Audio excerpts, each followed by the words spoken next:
Hello. Welcome back, everybody, to another episode of Benching and Bullshitting with us here. And episode 83, I do believe, getting into the low mid 80s. So I'm super happy to be here, like always, and talk to you guys, answer questions, of course. Just doing a quick mic check. Just want to make sure everybody can hear me just fine.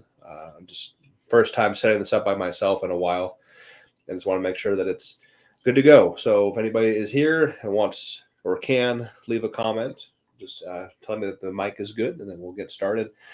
Got my plane on airplane mode. Shouldn't have any interruptions. Mike Chapman says we're great. So, okay, we're going to go ahead and get moving. We got James. We got Mike. Tony. Good evening, Tony.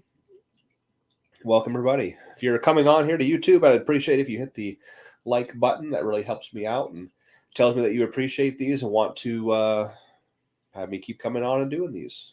I can hear you now, he says. Great. So, hey, we had a decent week, everybody. It was pretty cool. We went up to Rob's for the first time in a long time. Very happy about that. It's not routine yet. It's not normal yet. We're trying to get there. So the more we're up there, obviously, the more normal it will be. And yeah, routine. So we'll talk about that here in just a moment and talk about the rest of the week and whatnot. Thomas is on here as well and says perfect. Okay, good deal. So yeah, another training week. I always like to start off just kind of talking about how things are going. If you are on Patreon or YouTube members, you get to watch all the training that I do, and it's been going. So I've always said this, and I'll say it again. Whenever I have a goal in mind, training seems to like get so much better because you know, I've never not enjoyed it, but when it's like when it means something more than just like training, when it's like I have a goal, I have a competition coming up, that's where it starts to get really good. So I picked out a meet, and I talked about it last week. That's Chris Jividen's IPA meet in West Virginia. Chris Jividen just went through a hellacious injury, more hellacious than what it looked like on the platform. I talked about that. He actually broke both of his forearm bones here in the bench. And when he did that, it ripped off the tricep tendons and then also blew off his bicep tendon. So he really did a number on that arm of his. So I think he's in really good spirits, though. He wants to host his meet anyway. I will be there. That is going to be my getting back into it competition because it's been a while. I've only competed once this year. That was at the Arnold. It wasn't too hot. Didn't go according to plan. So going to be getting back on the platform here in about 4, maybe 5 months. It's more like, November. It's about 5 months. That's going to be awesome. So while I'm rambling, please, if you have questions, that's what I'm here to do is answer your questions. Drop them in the chat box and I will answer them swiftly. Anyhow, yeah, training went good. It's been a decent training week. We did go to Rob's. So we went to Rob's on Sunday. Went to Rob's on Sunday at 3 p.m. Not a big crew on this particular Sunday, but it was more or less a kind of a shirt experimentation day. So I tried out Rob's new design. He has a new design shirt. We have to find one, obviously, that fits right and is the right plies and all that stuff. And I was trying ones that are meant to fit him. And obviously, we're two different sizes. So that was cool. The shirt that I call the monster truck, I also left with Rob because it has not been working right. When it was sewn, if you lay it on the ground and look at it from the side, the sleeves are actually sewn like this, like they're up towards your head more. They're not angled down. So that's fine. But when we took like 1,100 pounds out, and that's way too much shirt for 1,100 pounds. But we took it out, and because the arms are sewn kind of like this, they had to like break through that because the shirt wants to throw the weight back towards the rack. So they had to like break through that. So the handoff took an extra few seconds. And it's 1,100 pounds. It's not like it's heavy. So I can like handle it. Like I was like, okay, no, just keep going. We went out. It came down just a little way. Just couldn't even touch a 1 board or 2 board. But so he had me leave that shirt with him. He's going to tear it apart and kind of like redo it. So the arms are not up here, but they're actually here where they're supposed to be. That was a really big undertaking for him to make that shirt. So like, I'm not one to complain. I'm just saying, I brought it to the man himself and was like, hey, like, watch what this thing does. And you tell me. So we made it work. It was a good day. Not a lot of heavy weight or anything, just a lot of experimentation with pieces and things. And again, once traveling to 814 barbell becomes normal, which, I'm a creature of routine. So once it's normal, that's where things will start getting kind of like turned back up and everything else. So, but yeah, no, it was cool. So otherwise, I mean, what else do we got? We got back training and whatnot. I'm going to adjust my screen for 1 second. Just give me 1 minute here. Oh, that's so much better. Oh, the screen is so bright. I turned the brightness down so I could see a little bit better. Anyway, let's see what we got here. Thomas says, are you still running a reverse grip bench press raw program at the moment? If yes, I might have a program in mind that's extremely easy to follow, but a challenge every week, still enjoying a lot for bench. Currently, I'm not. I'm really trying different things at the moment, Thomas. I'm not really sure how to explain it, but I'm still reverse gripping. I say this, and I tell people to take this to the bank. Anytime I grab a bar, we're talking flat bench. Now, I still incline bench with like a pronated grip, but when I'm flat or on the floor or whatever, I never grab more than the empty bar without reverse gripping.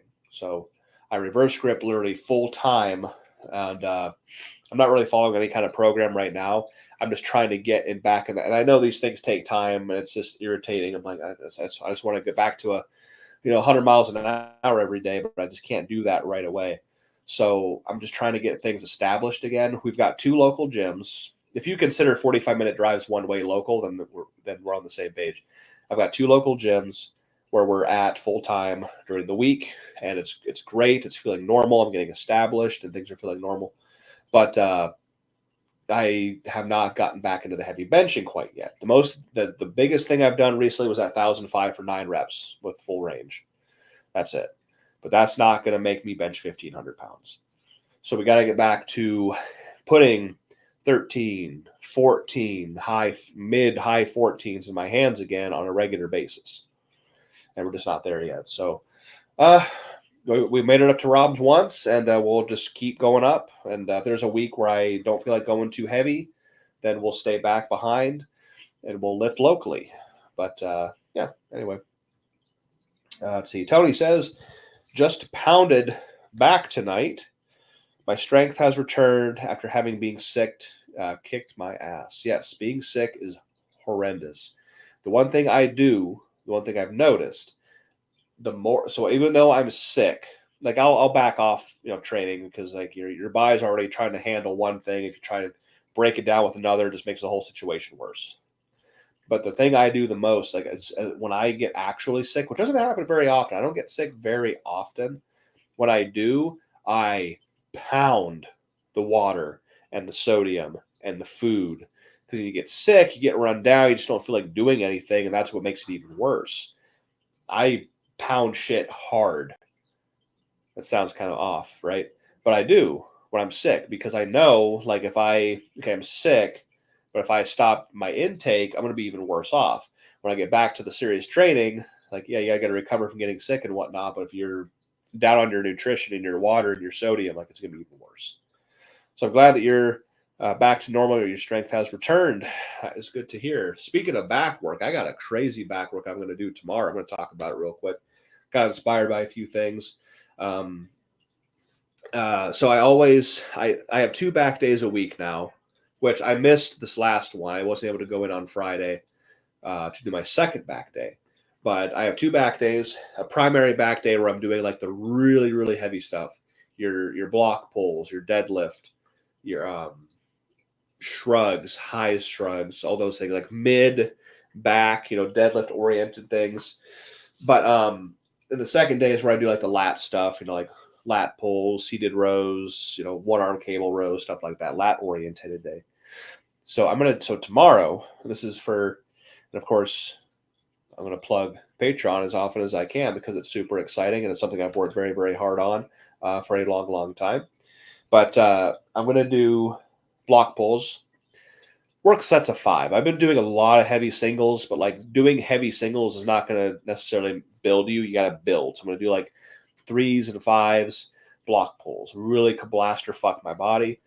Then I'm going to move on to one that I haven't done in a while. And my old friend, my good friend, Dino from Virginia, he did these once. And I just saw a strongman do them on Instagram. SSB Zerchers. So literally Zerchers with an SSB. You just kind of grab the pads and you just stand up with it. I'm going to try that shit. Another thing that I've done, or haven't done for a long, long time, is log cleans, like the big strongman logs, cleaning it. Because that looks, to me, when you lap a log and you roll it up your body, you're in thoracic flexion. Yeah. And then you roll it. It's literally like an upper back good morning. But in doing it with a log, just changes everything up. It's different. So I might do that shit tomorrow. On top of then I'll do like my machine shrugs, highs shrugs, a lot of mid back stuff. So, but yeah, and if you want to watch that stuff, all the workouts, all the movements I do in the gym from start to finish with full commentary over top of it. Again, I plug that Patreon right there, www.patreon.com/Kolbstrong. This is where I post all my training that leads me to these big bench numbers, the 14s, the high 14s in training, all that stuff, all the behind the scenes training that gets me to these big bench numbers can all be watched on Patreon, $10 a month. That's all it is. So if you want to do that, that's great. If not, that's also great. But I'm glad everybody is here tonight, and I want to talk and bullshit with you. This is benching and bullshitting. So, but yeah, back training, man, is just, it is so crucial. So crucial. And at gym therapy here in Louisville, Ohio, and I don't know if it's Louisville or Louisville. So if I'm pronouncing it wrong and somebody knows, it's spelled Louisville, but it could be pronounced Louisville. There's a lot of young bucks that are in there. We're benching on Monday nights, and I was there last night watching them bench and helping them out a little bit here and there, spotting the bigger weights. And, there's just a lot of things that could be improved on, just like, upper back and triceps. And I always tell them, like, bench is built with upper back and triceps. And that's true. That's true for any athlete. Now, of course, when you're like really, really, really beginner, you need to really work on your basics, your pecs, building as much muscle as possible. You shouldn't even really be testing how much you can do until you've been like bodybuilding training, in my opinion, for at least like a year. The first year, you should just be training higher, 12 to 15 reps, build as much muscle as possible, get those motor functions down, and then transition into strength training. If you go right into strength training without a base of muscle, the basic stuff, just building upper back, triceps, doing heavy singles. Of course, the bodybuilding work helps as well, and things like that. So what we got here? We got Thomas says, makes sense trying out things, see how things feel, move, etc. But I remember raw reverse grip bench press made your equipped explode. And I feel like this program will blowing up my upper body physique, hence I asked. Okay, yeah. I still do reverse grip full time. Every time I grab a barbell when it's flat, besides the empty bar, I always like to say that. I was getting into like really, really heavy reverse grip raw boards, like 2-board, 3-board. Had like a rotation going on Wednesdays, which is now bench is now on Thursdays, I think. Yeah. And I was doing really heavy boards and stuff on a rotation. But again, everything just changed for us. And I do need to get back to heavy reverse grip, like full time on variations and stuff. Tony says, I was so sick, I couldn't eat or drink for 2 days. The older you get, and especially if you are a bigger guy, the harder it seems to hit you. That sucks. I've only gotten sick. Again, dude, I'll come down with something once every like 2 years. I don't get sick very often, but when I do, it's like I would just rather be dead. Like I get so damn sick, very, very sick. But it doesn't happen very often. Let's see. Manliness and motivation, I always say M&M says, I used to love high rep rack pulls. Lots of fun and cardio. Ooh, yeah, cardio. Cardio is definitely cardio.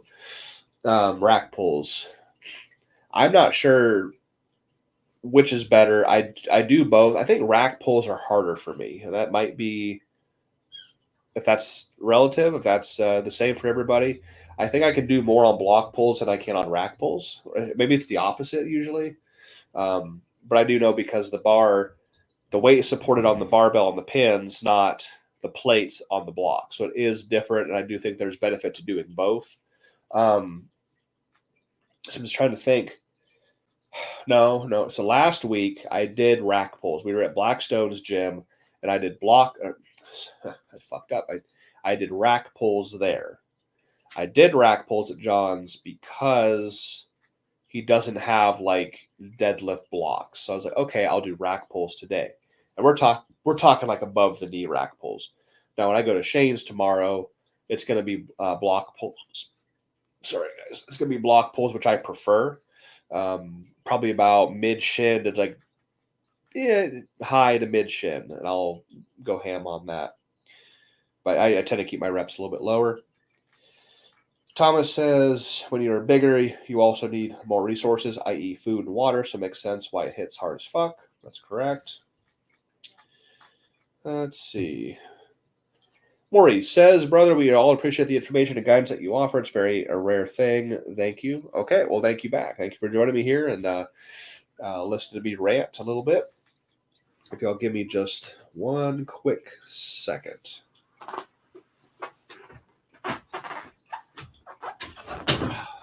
Okay. We got Alex is on here. Alex Amon. Alex the Kilt guy says, just registered for the December seminar at John Rupo's, which is Evolve. I'm probably saying this name wrong. Worcester, Massachusetts. Y'all can see how it's spelled there. It says, Sabrina and I will be there. I'm bringing 9 shirts. Whoa. Oh, Katrina's going to be there as well. So cool. Yes, everybody, we're hosting a bench press seminar at Evolve.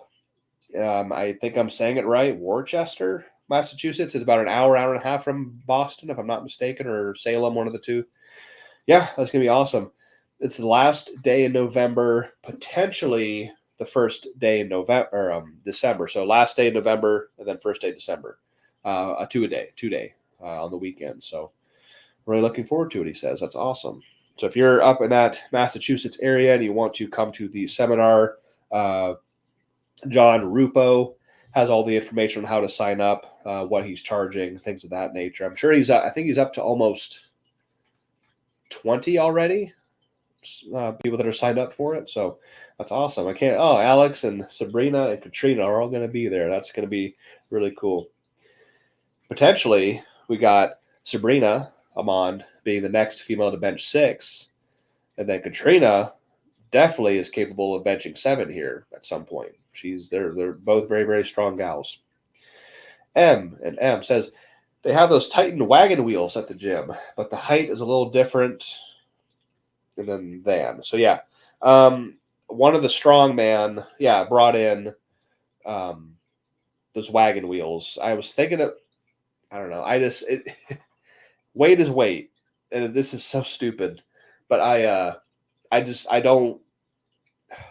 It sounds stupid. I don't like the look.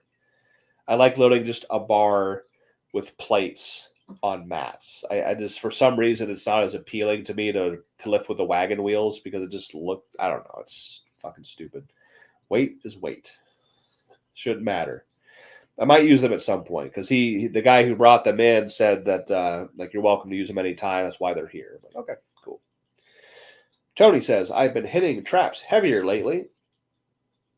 And neck raises with a head harness. It's really made a difference. Don't neglect shoulders or traps. No. I think traps is one of the most neglected body parts when it comes to like modern powerlifting, especially even like in the single lifts, like the bench press, for instance. Every bench presser is obsessed with their lats. I get it. They're super important. For me, what's been more important recently have been the traps, for one. And I've talked about that before because you got that giant diamond-shaped muscle in the upper back, which is your traps, and that muscle group is 100% in contact with the bench pad at all times when you're performing the lift. From start to finish, you have to have super strong traps. Now, also, when it comes to setting your arch and maintaining your arch, I'm not going to be able to name the muscle group. I just don't know what it's called. It's the muscle group that I'm hitting when I'm doing like upper back good mornings. I call them the erectors for your upper back. I'm sure it's just like the upper erectors, I guess.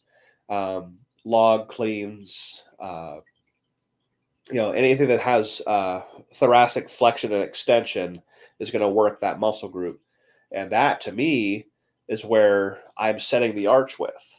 The lats are there to, like, I use my lats as a guide when I'm coming down, but I think I'm building the arch with that. We'll just call them the upper erector muscles. And then obviously your traps have to be brutally fucking big and strong because, the neck is absolutely connected with that. And speaking of the neck muscles, I've heard, I don't know if this is true, but like I've heard that the neck, so that it's like polar opposites. The calves are known to be like the hardest muscle group in the body to build. Then on the opposite end of that, the uppermost muscles, the neck muscles, I've heard are the fastest growing muscles in the body. Could be true, could be false.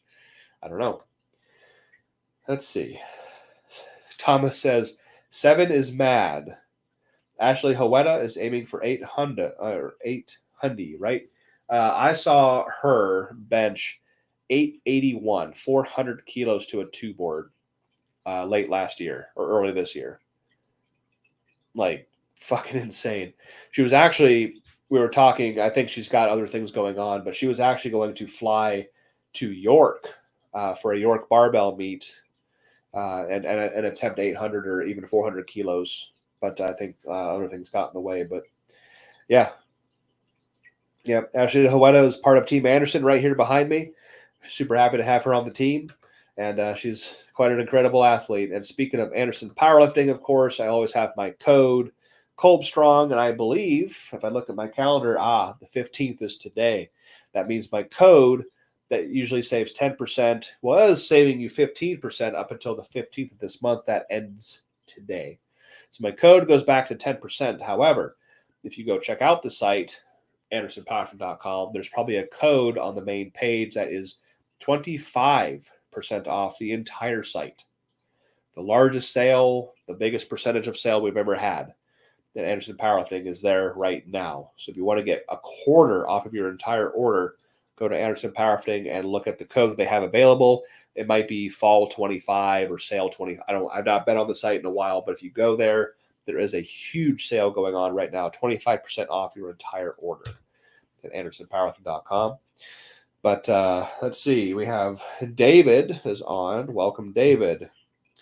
He says, how are you liking being in Ohio now? It's fantastic. It's we miss the fuck out of our friends, of course, but things are finally getting to be normal. And we've been up here for about 5 weeks, maybe 6.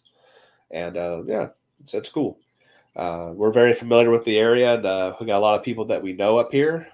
We knew people in Virginia, but those are the people that we were like training with. Like, we had others that were around, but like we have so many connections up here all over the state, especially the Northeast. And it's great. We're just a stone's throw away from Rob Forell's gym. We were there this weekend. I talked about that a little bit earlier. Nothing really exciting happened. I didn't go super, super heavy or anything. It was just a kind of a shirt experiment day, working with a different design that he came out with recently. So yeah, it's really cool. The winter's gonna suck. We have not had but one really shitty winter in Virginia over the almost 8 years that we were down there. And that was that freak storm that came in because Virginia doesn't get a lot of snow. And this one, I think it was the winter of 22. It had to have been 22. And I shit you not, we got like 3.5 feet of snow. And people wrecked on 95. People can't drive in Virginia when the roads are dry in the middle of summer anyway. But you throw in a little bit of mix of snow and people lose their fucking minds. But we had 3.5 feet of snow fall on us, and the entire probably like 9 miles of I-95 North got shut down because somebody wrecked up here. It caused a pile up, and then traffic got backed up like 9 miles back. People got stuck, like stranded on 95, and the Coast Guard, or the Coast Guard, the National Guard, Coast Guard, had to come in and put fuel in people's tanks because people were sitting on the highway for like 36 hours and their cars ran out of gas to keep them warm. So they had to come in with gas tanks and fill up their gas tanks and everything. And yeah, that was a freak storm. But up here, my grandpa had told me that in the last 2 winters, he's only had to get somebody to come plow the driveway twice in 2 winters. So that's like 1 per winter. So it's not been bad. But then I say that, and we probably brought the worst of it with us. And Thomas says, "Winter's coming for you."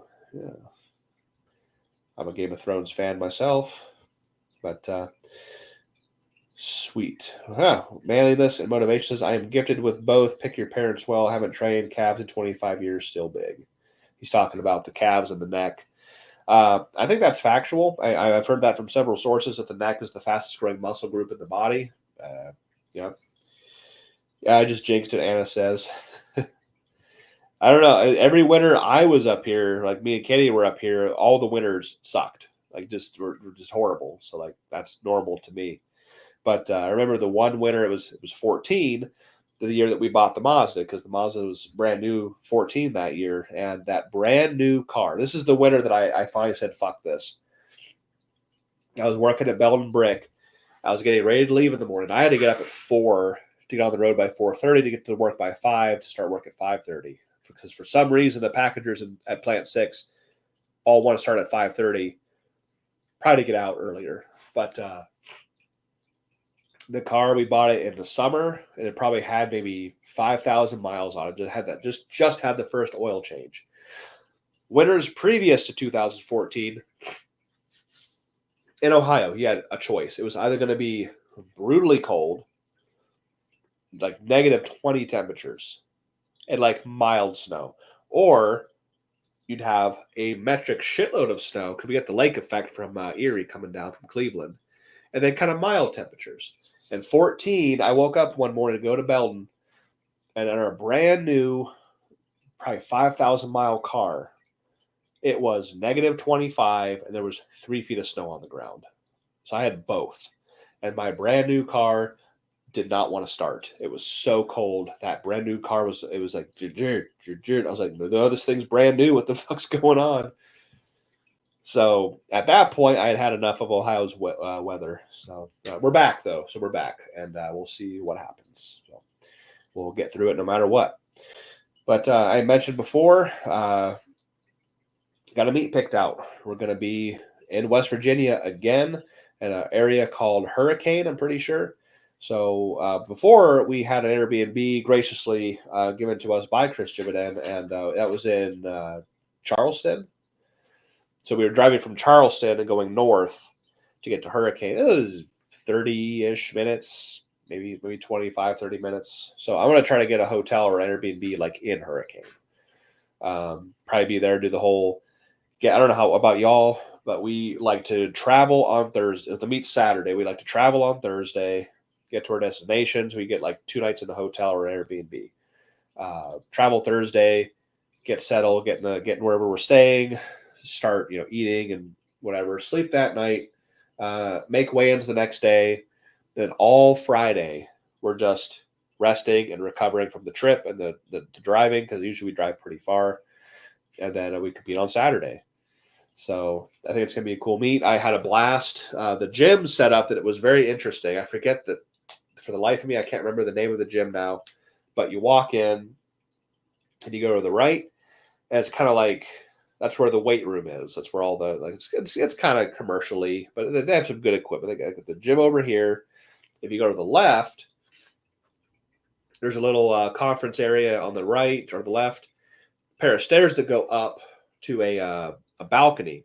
This balcony goes all the way around the gym on the left-hand side of the building, which is where we competed. So we were on some turf on a platform, And as I was competing, everybody was competing. People were watching, not just on the floor where you were, they were watching up 360 degrees all the way around you.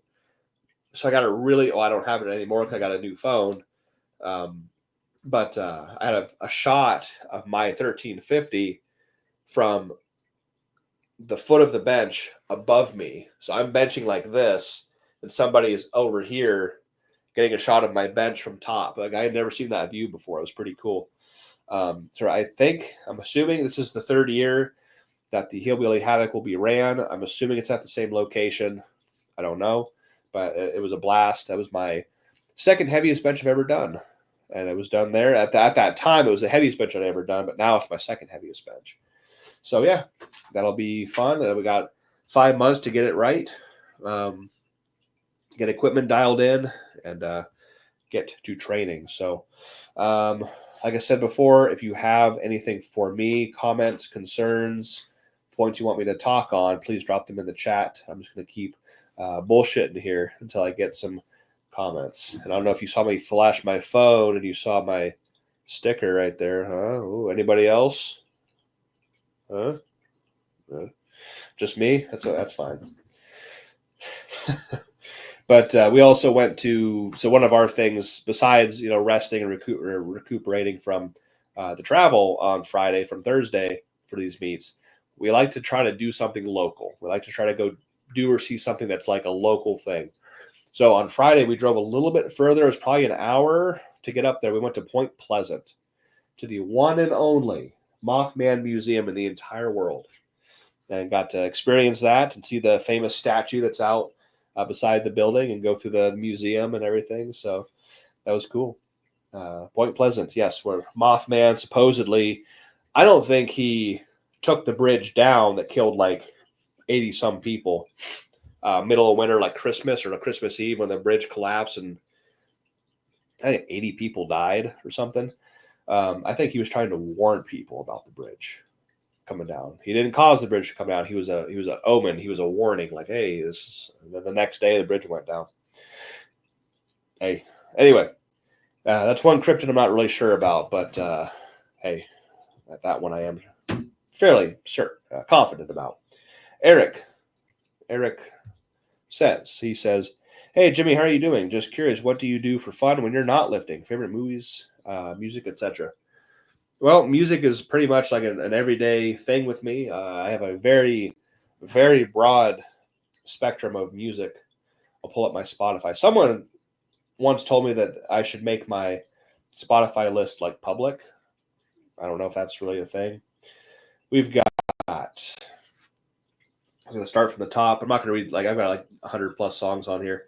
We got Combi Christ, 9 Inch Nails, Rob Zombie, obviously, Meshuggah, Decapitated, Devil Driver, DMX, Gizmo, Jamiroquai, Marilyn Manson, Ministry, Motogrator, more Rob Zombie, some Slipknot in there, Spine Shank, more Rob Zombie, Disturbed, a little bit of Disturbed, Devil Driver, more Zombie, Cannibal Corpse. We got HXNJV. I don't know if that's pronounced in a certain way, but there it is.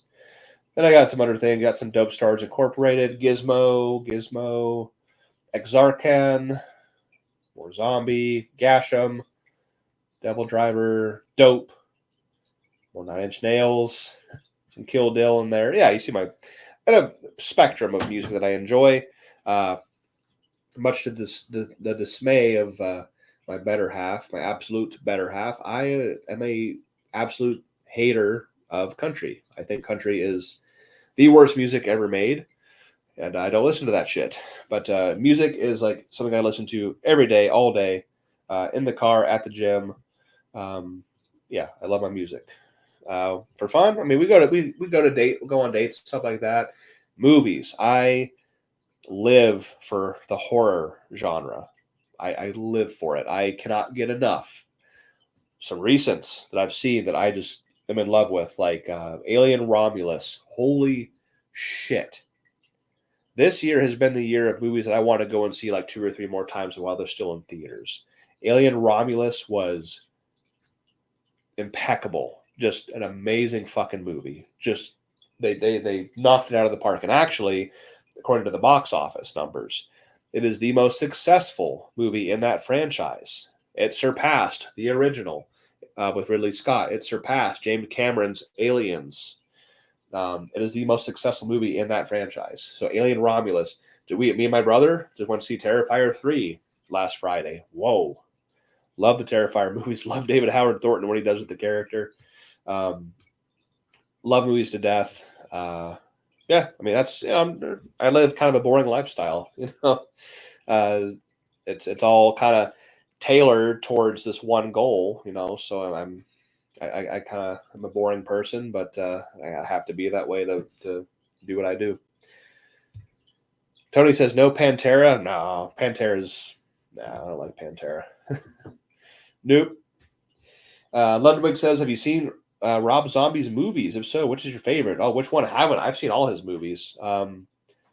Really big fan of his first one, House of a Thousand Corpses. I wasn't as big of a fan of The Devil's Rejects, but still a decent movie. I have not seen Three from Hell. I might take that back. I've not seen them all. I've not watched Three from Hell. I heard it wasn't as good, so I haven't watched it. Lords of Salem, I watched, and I kind of regretted that one. That just didn't feel like a zombie movie to me. What's that one called, 31 or 33, with the killer clowns and everything? That was okay. I don't know. The Halloween movies that he did, loved those. Were very well done. Ludwig says Three from Hell is great. Definitely worth the watch. I will take that into consideration. Good. Good. Zombie. What else did Zombie do?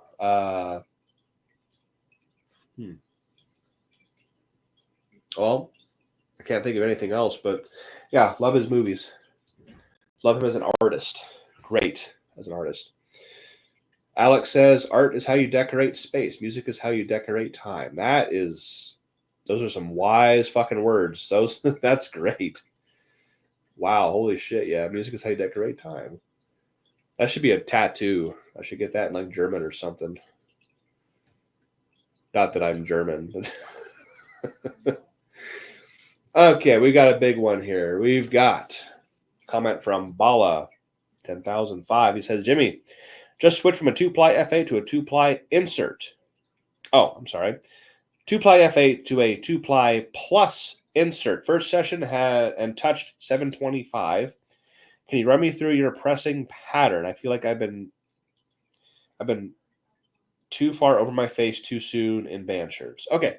So whether you're benching in band shirts or poly, you need to primarily keep the weight in a straight line for the majority of the lift. I know there's this whole drifting over the face thing, and that's great. It works, but sometimes it gets used too much. And I'm kind of not really in frame to do this very well, but let's just say like this is my bar path, because I can't do the whole thing in frame.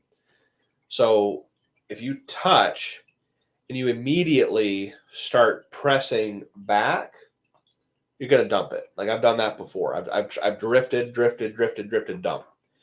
So what you need to do is press mostly straight until about the top like quarter of the move, like the top 3/4, like the last quarter of the move. Then at that point, then you drift a little bit.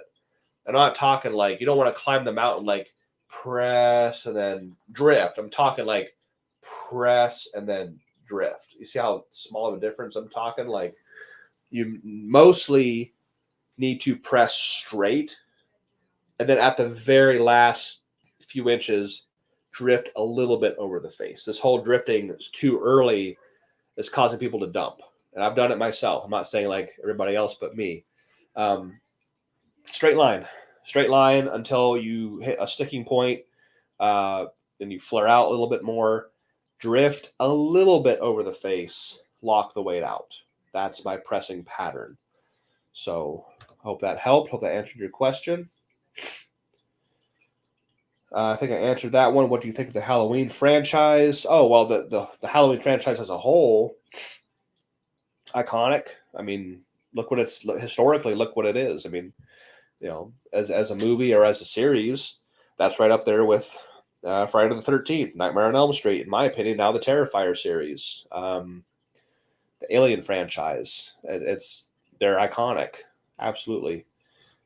Game-changing franchise. Let's see here. Got new comments down here. Okay. Let's see. Tony says Rob Zombie remake of Halloween was gory as fuck. It was, yeah. He's a great, him as an artist, man. I mean, his music is one thing. He's also an artist.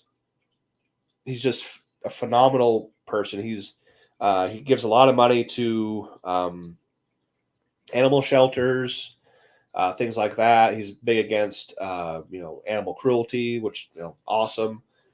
Great guy. Went to go see him in concert the day before we left for Ohio. The day before we actually made the final leap to get up here. That night, we were at a Rob Zombie concert with our friend. That was our last little hoorah before we left the state. It was Ministry. Look at this lineup: Ministry, Alice Cooper, Rob Zombie. That was dope. Ministry was different because we were on the hill. We were in the grass, so we were pretty far away. We could still see the stage, and they had giant screens that went all the way around the stadium, so we could watch. And Alice Cooper, they also had the starter, the opener band was called it had a dumb name. It was just it was a simple name. It was like Pretzel or like Respect. It was something stupid. Filter. I think the band was named Filter. Such a basic bitch, like phone, glasses, Filter. Like, okay. And they were just a cover band. They did like cover songs, 9 Inch Nails, a couple of others, and they sucked. But Alice Cooper and Zombie, what was on the screens was what they were doing on stage. And that was cool. They just had different cameras getting different shots.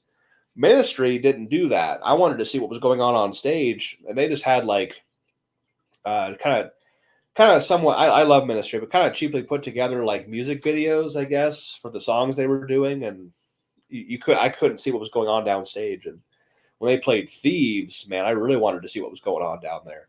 But nope, they didn't do that. So that was a little bit different, but that was one hell of a show, dude. Alice Cooper and Zombie. I mean, Zombie was definitely better between the two, but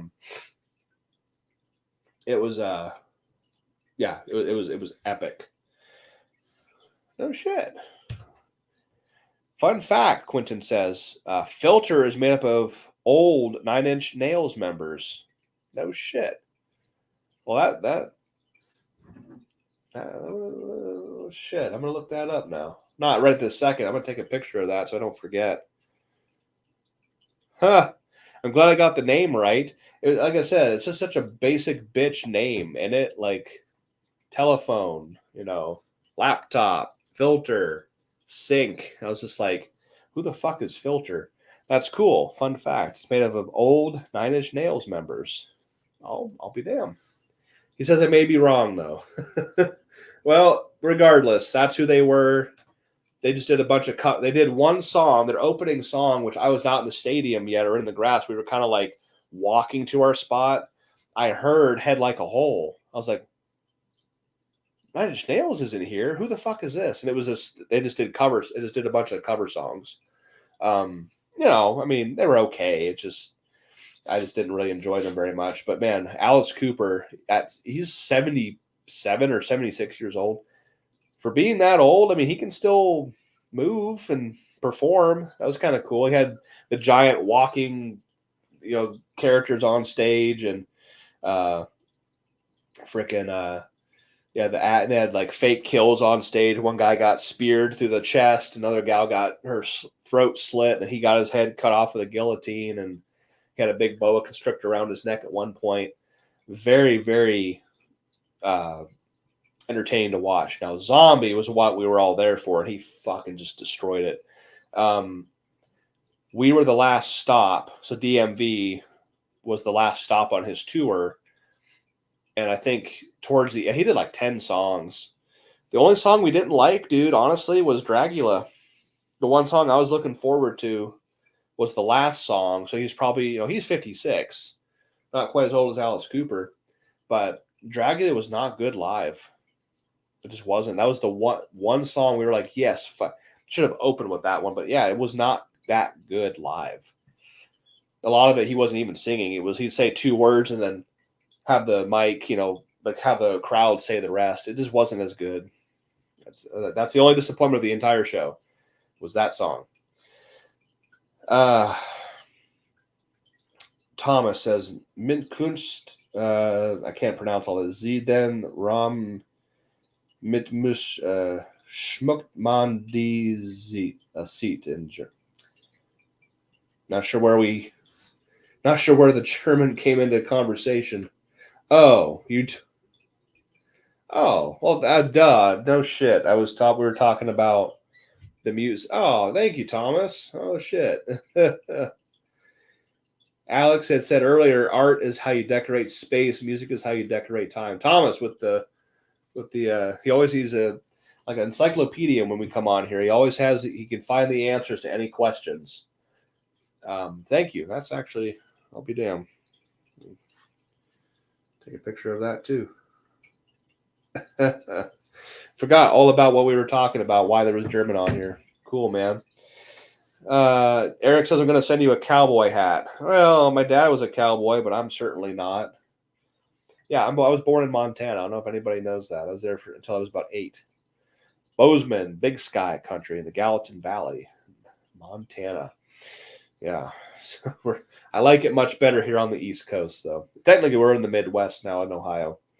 But, yeah, dude, so also good news, we're going to be going to the Arnold. I don't think Anderson's going to return to the Arnold. However, it's just getting out of hand with their prices, man. Their prices are just skyrocketing every single year. They're going higher and higher, and seemingly there's no ceiling to be the limit for it. So, as small as a company as we are, Anderson will not be returning. We ended on a high note with the last Arnold this year, 2024. We made profit. We were the most successful Arnold we've ever had. And on the high note, we're not going back. However, me and Katie and our friends are all going to come back and just be there as spectators for the first time ever going to the Arnold. And we're also going to be hanging out with Ryan Kennelly. And Ryan Kennelly has a good, foot and a half on height with me. So if you see Ryan Kennelly walking around the Arnold, if you're there, more than likely, I'm probably next to him or near him, just shorter. Because him and Ashley are going to come out. We want to hang out and walk around and see shit and just hang out and bullshit. So if you happen to see Ryan Kennelly, look down a little bit and scan what's around him. You might see us because he towers over everybody, dude. He is so tall. He's taller than you think. I was shocked the first time I met him how gigantic tall he actually was. That was a bit of a shock. So, but I don't think, again, I have this new phone. I don't think I have a picture of us. We got a really cool picture together, and you just got to see how large this man really is. Nah, it's not on this phone. God dang it. I dropped my old phone for the last time, and it finally cracked the screen to where it won't even function now. And I lost everything. My games, all my funny videos I put together and pictures. God dang it. I got no pictures of me and Ryan. Son of a bitch. Oh, don't matter. We'll get more. We'll get more of this one. And then Ryan, I talked to him on the phone for about 30, 40 minutes there a couple of weeks ago. He's doing really well. He's getting healthy. He's back in the gym. Of course, you can tune into his show on Thursday nights it's 10 p.m. Eastern Standard. It's 7 on the West Coast. Bench Monster TV with him and Ashley. So I hop on there every Thursday. Now that we've gotten settled and we're back to normal, I can actually afford to hop on there and watch their show. And he's doing really good. He's lifting weights and he looks healthy. Let's see. Eric says, did you ever use any of the old marathon equipment from back in the day? If so, do you have any stories about it? John Blackstone had a marathon deadlift suit. This is back in 2012. And we were there at Blackstone's at his one of his previous locations that the gym was at. And he said, you want to try this thing? At that point, I was still kind of doing full power. I had just totaled 2410 at 220 when I was 20 years old. That was 2010. And I totaled almost 2,400 pounds again. Must have been 2012. I was 22, I think. He said, you want to try this thing? It was a red marathon. This looked like a wrestling singlet, but it was red and it was very silky smooth. And I said, yeah, I'll try it. And it was a sumo cut deadlift suit. And I tried that thing, and I'll tell you what, I've not had that much pain in the groin region, in the loins. That suit yanked itself up into my just up where it didn't belong. And I had one of the boys on this side, one of the boys on this side, if you know what I'm saying. And I pulled a decent weight with it, but I was like, I can't wear it. Get this. I took the thing. I said, get this thing off me. It was horrible to wear. It was terrible. Did not enjoy it one bit. That is my only experience with marathon. The original gear company made a wrestling singlet out of kind of a stretchy canvas. It was very silky. It was very strange. It was a little bit thicker than you might think. And yeah, I mean it did its job. It was Christ. John said that suit was like came out in, well, the suit he particularly had came out in like, that suit was made in like 85 or 86. So it was 30 something years old, and I used it, and it was cool, but I wasn't going to wear it twice. Just wanted to play with it and just experiment and just try this. And he said, oh, this is what we all used to wear back in the day. Cause John Blackson's been involved in powerlifting since like the 70s or 80s, I think. So competitively, probably since the 90s or early 2000s. But so anyway, yeah, that's my only experience with marathon. Thomas says, I can only imagine how gnarly that must have been. Even martial art cuffs to protect your balls are shitty to wear. Yeah, that would have been a smarter idea to wear. I didn't know. I had worn gear before, squat suits, 2-ply Boss briefs with a 2-ply Boss suit. Over top of it, I had worn deadlift suits, multiply velocities, but that velocity just went right up where you did not want it. M says, how do I avoid locking the shirt up before a touch? Trying to learn multiply on my own. That's very tough. Last week, I hit half board with the same weight I locked up at about 2 board this week. So the trick with that, it's very, very difficult. It is a trick. Once you do it, it's just something you have to almost do by accident, and which is how it happened to me. So I might not be the best person to ask, but I'll tell you how I figured it out. But you can't bring, if you're in equipment, you can't lower the weight like you would if you were attempting a really heavy weight raw. If you're coming down raw with a big, big weight, you're staying very, very tight, coming down with a controlled speed. If you try to do that while wearing a piece of equipment, it's never going to touch. The shirt will lock up on you. You have to learn how to give the weight to the material. That sounds confusing, but it's true. You have to learn how to back off. I'm not saying like get loose, like don't grab the bar, but you have to learn how to not resist. You don't resist the weight coming down like a raw bench. You have to learn how to give the weight to the shirt and just let it deform and let it stretch. And poly is very difficult to master, especially multiply. I'm not sure what you're wearing, but you have to learn to give the bar and the weight to the material to let it deform and contort and stretch under that load. And then once you get the touch, you and the shirt bring the weight back home by extension, followed by a press. That's just me getting technical, but you get my point. So hard to do. It's you just have to do it. Like I did it by accident. It was very, very hard to learn. I'd argue even for my first,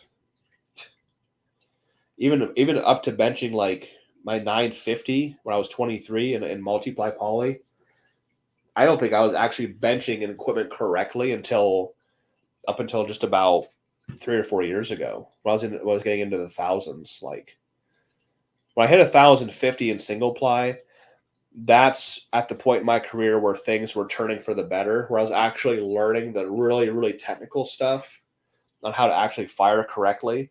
So even when I was benching, 6, 7, 8, 900 at 20 years old, I wasn't, again, being extremely overcritical. I wasn't doing it as efficiently as I could have, if that makes sense. Eminem says, Metal Pro, I was able to touch my warm-ups, but after 335, it locked up on me. So if you touch your warm-ups, okay, that makes more sense. So you're able to touch your warm-ups after 335. I'll ask you one more question. Have you, when you went to 335, did you jack the shirt more? Or did nothing change besides the weight? The shirt was in the same spot. Answer that question, and I'll get back to you because I think I have the answer. Lane Train says, thanks for doing these videos. Well, thank you very much. If you could all hit the like button for me, that really, really helps me out. It doesn't take a lot on your end, but it helps us immensely. It lets me know that you want me to keep doing these every Tuesday at 8 p.m. Eastern Standard Time. So while we're waiting on Eminem to answer that last question, Thomas says, speaking of poly, your advice last week seemed to be really paying off, but I'm only now struggling a little with shaky reps on the way down and up, if that makes sense. Maybe just a weird sesh. Could be. It could be just something weird. It could just be an off thing. It's probably nothing. But, being as tight as a fucking snare drum throughout your entire body all the way up and down is absolutely critical. Eminem says, not a lot of jacking, but tried to get it on more tight to my pits. Okay, so you're wearing it relatively the same way. I will tell a short story. So again, to reiterate, he's wearing a Metal Pro. I was able to make my warm-ups touch, but after 335, it locked up on me. And the shirt is basically not changing. He's not jacking it down. He's not making a lot of adjustments. Short story. I had something similar happen to a buddy of mine down south. His name is Cam. And I'll use him as an example because he's a good kid and he's really strong at 148 body weight. In a single ply poly, he was benching around 400 pounds. But before he got up to that weight, he was trying to bench 365.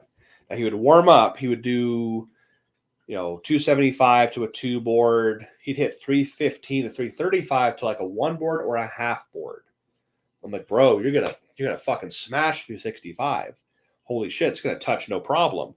He'd bring 365 down, which was max weight for him at the time, and he couldn't touch. He'd stop like at a 1.5 or a 2 board, and he'd be like, nope, and take it from him. Like, what happened? So I kind of thought I knew what was happening.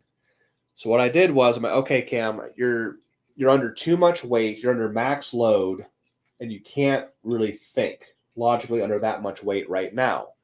So let's do it. Let's do a thing. Let's take you down to something reasonable. To work technique. I said, so for reasonable for him, I said, okay, let's take you down to, I think it was 295. But I loaded it a specific way. 2 plates, a quarter, and a 10. I said, okay, 295 for you right now. It might have even been a little bit less, like 285. I said, look, 285. I said, look, you're going to get that weight out in your hands. It's going to feel like a feather, and you're going to be able to think about what you're doing. He's like, okay. So we took 285. I'll say it's 285 on the low end. And he took it out. Now, as he was laying down, I was a sneaky little fuck. I went around to the sides, and when he wasn't looking, and very quietly, I slipped off the small plates to where now he had like 265 on the bar. He took it out. I handed it off to him, and I could see in his eyes how confident he was. Like, whoa. I could just see a change in his face. Super light. And he brought it down, and he touched, and he blew it up. And he threw it in the rack, and I said, Cam, look at the weight. He's like, oh, you son of a bitch. I'm like, now, look at this. You couldn't touch with 365. You just touched with 265. It was a confidence thing. He got under that max load, that heavier weight. So you're saying your warm-ups touched, but 335 and above would not. He got up to that max weight. He started getting real hesitant, it's super heavy. I got to go be real tight and lock up. You can't do that. So my point being if you're touching your warm-ups, you can touch your heavier weights. You have to just not get it in your head, oh shit, it's super fucking heavy. I have to be real tight and strict. Like, do your warm-ups how you do with your warm-up weights being lighter. You're more confident with those, probably. You're coming down and let the shirt do its work. You have to do the exact same thing with heavier weight. And it doesn't make sense in your brain. In your brain, with super heavy max loads, your body and your brain are telling you to, like, oh, be careful, like be super cautious and tight, and that's gonna cause the shirt to lock up. So it's kind of a long story, but I try to make it as short as possible. That's my explanation. You have to be confident and just trust the equipment and let it do its job. If you can touch your warm-ups, you can touch your first, second, third attempts. You just have to do the exact same thing you did in your warm-ups. Trust the shirt, give the weight to the material, let it do its job. Yeah, there you go. I was thinking it was something like that in my head. I did 365 for 3 singles to a half board last week. It's confidence in the equipment, confidence in what you're doing. That's all it is. It's all mental. It's not the equipment fucking up. It's not really you doing anything wrong. It's just you're doing what your brain's telling you to do and be more cautious and careful on the way down. You can't do that. You have to trust the equipment. Let's see. I think I'm at an hour now. I'm going to try and wrap this up here in a minute.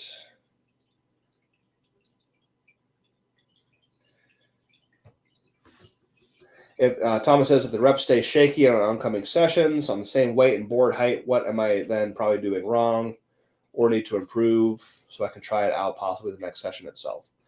I'll have to think on that, Thomas. I can't really process exactly what the answer would be.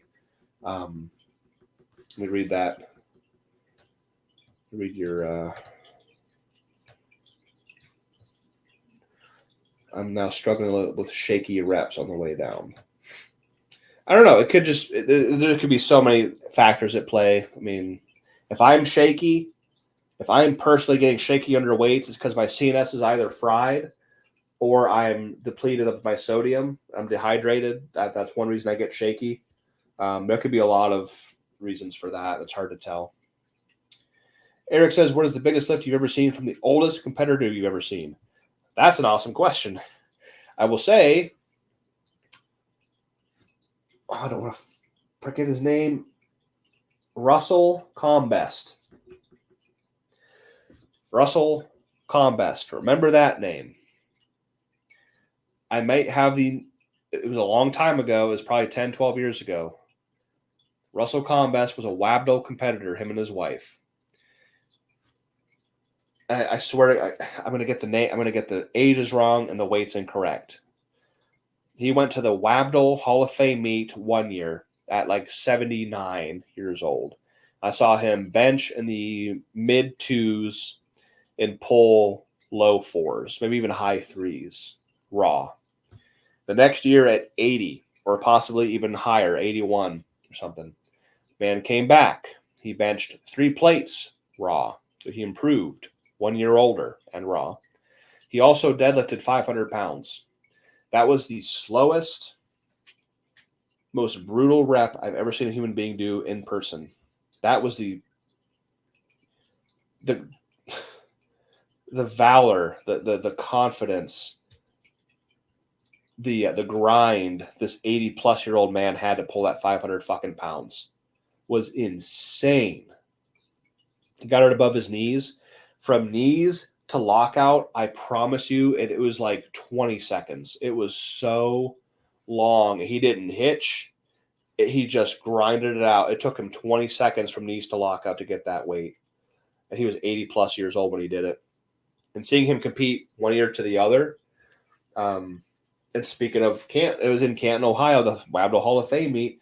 Frank says, hi, Jimmy. I got a picture of me and you at a meet in Canton in 2011. This is around the same time I'm talking about, 2011, 2012.